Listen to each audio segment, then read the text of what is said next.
गया जिला में स्वास्थ्य विभाग की लचर व्यवस्था के कारण जिला के अंदर अवैध नर्सिंग होम फल फूल रहे हैं। हालांकि सिविल सर्जन से बात करने पर वे छापामारी एवं दंड निर्धारण का बात कहते हैं, लेकिन एक बात जो उनके द्वारा बताई जाती है उन्हें सूचना चाहिए। अब सवाल उठता है कि क्या बिहार सरकार का तंत्र फेल हो चुका है? क्या स्वास्थ्य विभाग इस मामले में सक्षम नहीं? और कोई सूचना दे तो क्यों दे? वैसे किस सूचना की बात सिविल सर्जन करते हैं यह तो सोचने लायक है, परंतु जो सामने तस्वीर दिख रही है वह सिविल सर्जन कार्यालय से 1 किलोमीटर भी दूरी की नहीं है और ऑपरेशन ऐसे महिला के द्वारा किया जा रहा है जिनके पास चिकित्सा संबंधी, जैसा कि बताया जा रहा है, किसी प्रकार की कोई डिग्री नहीं है। यह काफ़ी दिनों से चिकित्सा क्षेत्र में सक्रिय हैं और देखकर समझा जा सकता है कि ऑपरेशन तक के कर लेती हैं। क्या गया जिला में किसी का ऑपरेशन कर देने के लिए कोई डिग्री की आवश्यकता है या नहीं? और यदि ऐसा हो रहा है तो स्वास्थ्य विभाग इसमें कितना सक्षम है वह सामने दिख रहा है।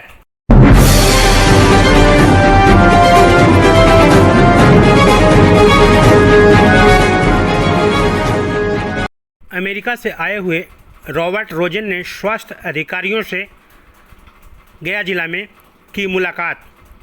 प्रसिद्ध विशेषज्ञ डॉक्टर रॉबर्ट रोजेन, जो पूर्व में अमेरिका राष्ट्रपति बिल क्लिंटन के सलाहकार के रूप में कार्य कर चुके हैं एवं कई संस्थाओं के उच्च पदों पर रहकर नीति निर्माण में अपनी भूमिका निभाई है, ज़मीनी स्तर पर स्वास्थ्य, शिक्षा, पोषण जैसी मूलभूत सुविधाओं में क्या सुधार हो रहा है इसको समझने के लिए बिहार दौरे पर आए हुए हैं। इसी क्रम में आज जिला अस्पताल गया का दौरा किया। इस दौरान उनके साथ पिरामल फाउंडेशन के सदस्य रोहित तलवार, सुमित कुमार, अनुपमा झा, परिमल झा, नरेंद्र कुमार सिंह, मनीष सिंह, उत्तम कुमार, राजेश कुमार गिरी, श्रेय सिन्हा, शुभम कुमार, मनीष परमार, रितिका सिंह, केशव ज्योति तथा गांधी फेलो धर्मानंद, तैवा और हमजा मौजूद थे।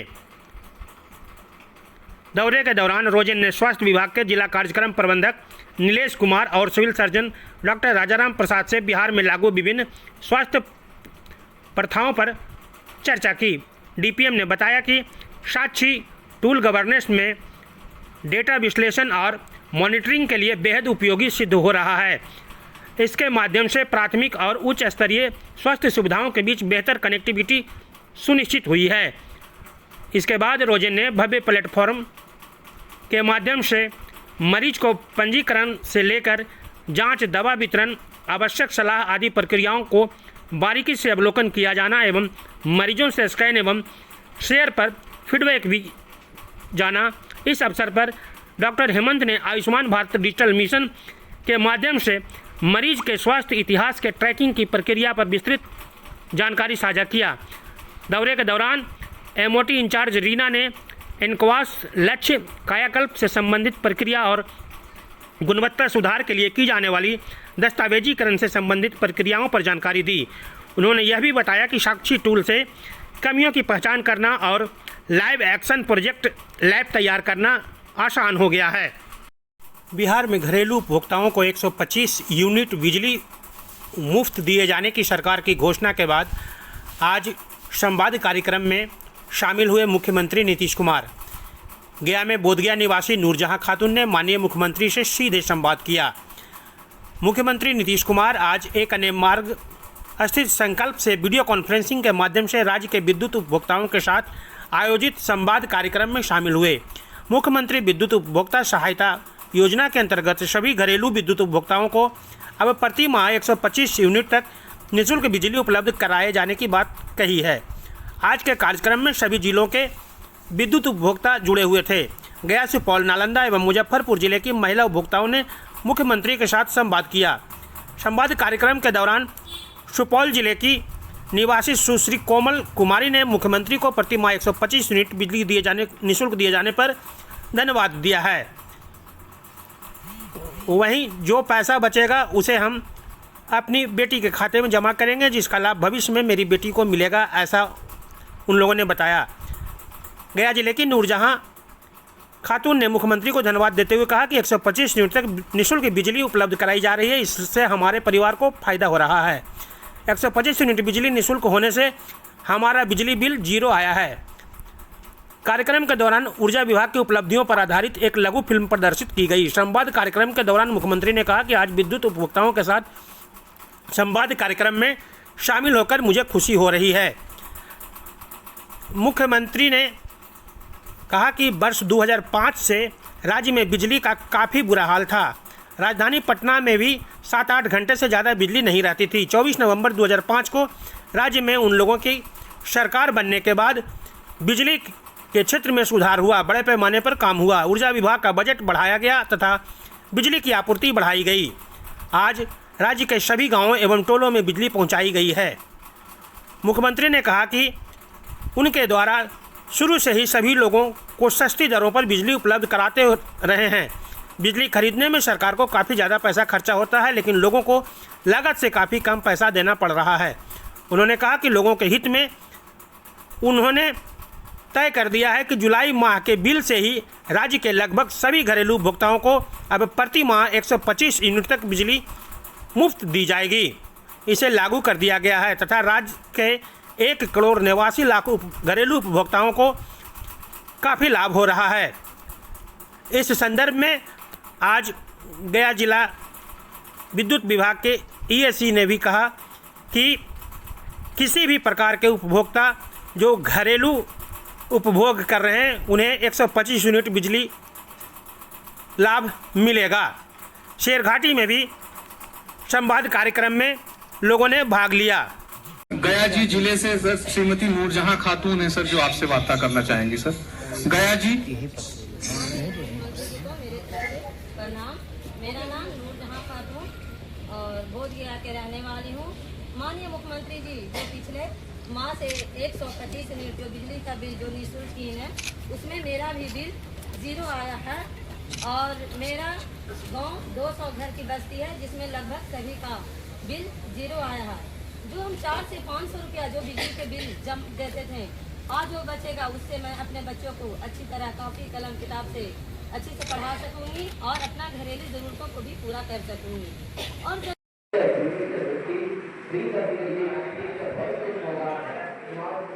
जो इस माह में जो 0 आया है इसके लिए मैं बहुत खुश हूँ और मैं ये भी चाहती हूँ कि हमारे तरह और लोगों भी अपना घर का बिजली का बिल जो कि 0 करें और सभी लोग भी इसी में लगे हुए हैं कि आज तो इतना लोगों का 0 आया है बिल, आगे चल के हम लोग सभी का भी बिल 0 आवे। इसमें लोग बहुत ही खुश हैं और ये बिजली का बिल हर एक घर में, जिसके घर में नहीं भी था कनेक्शन वो भी कनेक्शन लेने के लिए तैयार हैं।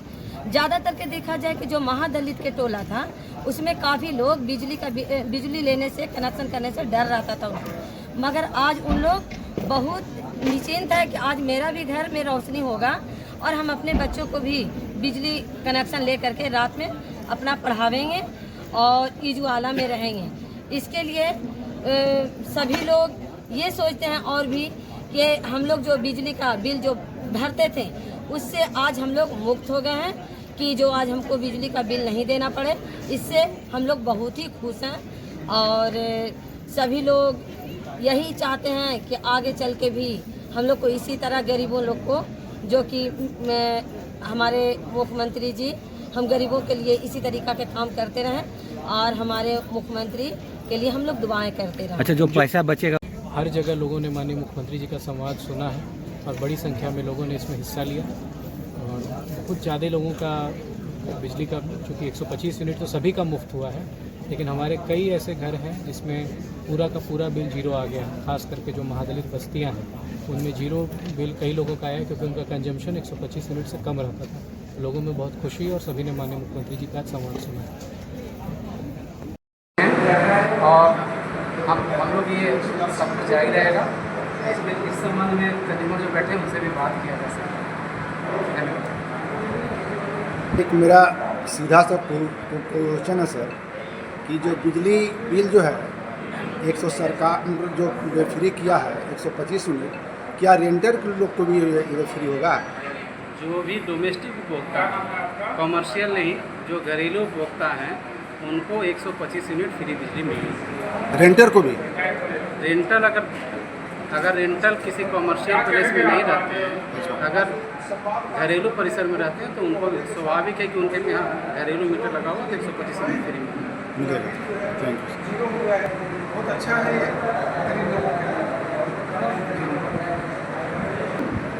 गया आरपीएफ ने डेल्हा थाना पुलिस के साथ मिलकर मार्शलिंग यार्ड एवं खरखुरा रेलवे कॉलोनी में रेलवे भूमि पर अवैध खटाल को ऑपरेशन भूमि के तहत अतिक्रमण मुक्त कराया है। पूर्व निर्धारित कार्यक्रम के अनुसार आरपीएफ पोस्ट गया के अधिकारी एवं बल सदस्यों द्वारा इंजीनियरिंग विभाग के सहायक मंडल अभियंता गया एवं IOW स्टाफ के उपस्थिति में मार्शलिंग यार्ड एवं खरखुरा रेलवे कॉलोनी में अवैध रूप से रेलवे भूमि पर जो खटाल चल रहा था उस अतिक्रमण को 885 वर्ग फीट मुक्त करा लिया गया। रेल भूमि पर बने 22 खटालों को हटा दिया गया है। इस दौरान शांतिपूर्वक सारे काम सलटा लिए गए हैं। किसी तरह का कोई अप्रिय घटना नहीं घटी है।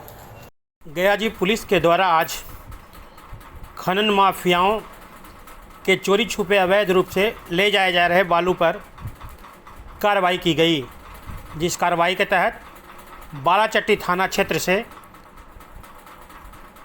एक ट्रैक्टर को जब्त किया गया, जिस पर कांड संख्या 284/25 दर्ज किया गया। वहीं मोहनपुर थाना क्षेत्र से भी अवैध बालू ले जाए जा रहे ट्रैक्टर को जब्त करते हुए कांड संख्या 305/25 दर्ज कर लिया गया। कुल मिलाकर 11 अक्टूबर को गया जिला से मात्र 2 ट्रैक्टर अवैध बालू ले जा रहे थे, जिसे पुलिस ने जब्त किया है। जानकारी हो कि गया जिला में खनन माफिया तेज़ी से सक्रिय हैं। वजीरगंज पुलिस के द्वारा वादी के लिखित आवेदन पर छिनताई करने वाले 3 अभियुक्त छोटू उर्फ शंकर पंडित पिता रणवीर मिश्रा, पिंकू मांझी पिता स्वर्गीय कृष्णा मांझी, रविशंकर मिश्रा पिता रणवीर मिश्रा, सभी वड़कावन थाना वजीरगंज के रहने वाले हैं। छीनी गई एक मोटरसाइकिल और एक मोबाइल फ़ोन के साथ हिरासत में लिया गया है।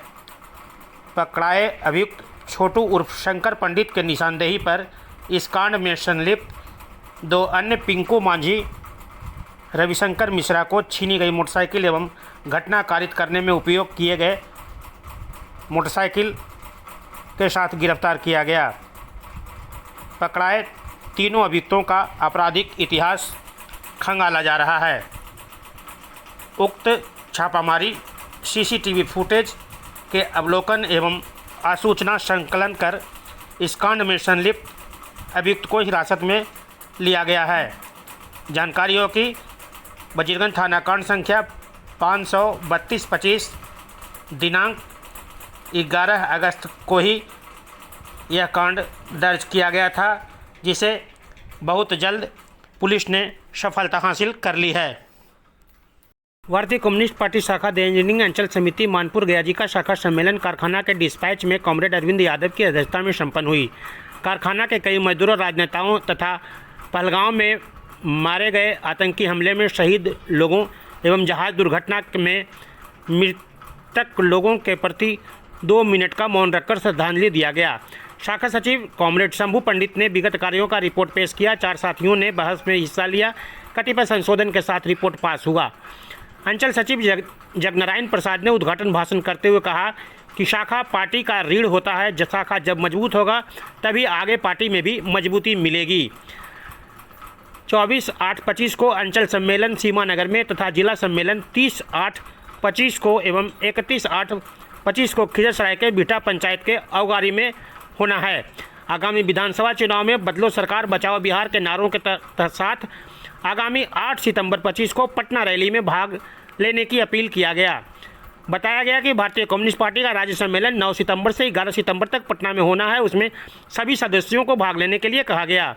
सभा में कामता प्रसाद, विंध्याचल सिंह, संजीत यादव, श्रीकांत यादव, मुरारी यादव ने अपनी बातों को रखा एवं साथ ही भारत सरकार द्वारा 4 श्रमिक कोड को लागू करने एवं किसानों को फसलों के उचित कीमत नहीं देने के विरोध में दिनांक 13/8/25 को जिला कार्यालय के समक्ष प्रदर्शन में सभी को भाग लेने का अपील किया है। शाखा सम्मेलन में तीसरा बार सर्वसम्मत से कॉमरेड शंभू पंडित को सचिव चुना गया। सहायक सचिव जयराम यादव चुने गए। नीमचक बथानी थाना के सुनील कुमार पिता स्वर्गीय बालशरण यादव निवासी महादेव बीघा को आज पुलिस ने हिरासत में ले लिया है।